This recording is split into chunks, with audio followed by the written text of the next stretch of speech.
अली का ज़ेबो ज़ैन ज़िंदा है, फ़ातिमा का चैन ज़िंदा है।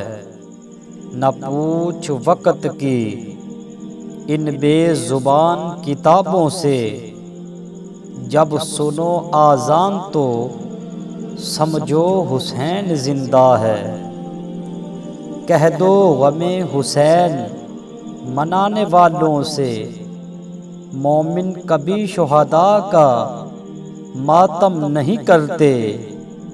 है इश्क अपनी जान से ज़ियादा आले रसूल से, यूं सरेआम हम उनका तमाशा नहीं करते।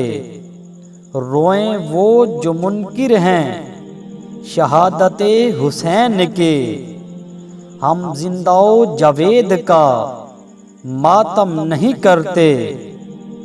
बशर की सर बुलंदी में भी कोई राज होता है, जो सर दे दे सरे मैदान वही सरफराज होता है। जहाँ पे ख़त्म होती हैं हुदूदे इंसानी, वहीं से पंजतन की शान का आगाज होता है। कत्ले हुसैन असल में मर्गे यजीद है, इस्लाम जिंदा होता है हर करबला के बाद। सामीन मोहतरम, अगर आज की ये वीडियो आपको पसंद आई हो तो हमारे चैनल को सब्सक्राइब, वीडियो को लाइक और शेयर ज़रूर कर दें। मिलते हैं अगली वीडियो में, तब तक के लिए अल्लाह हाफिज़।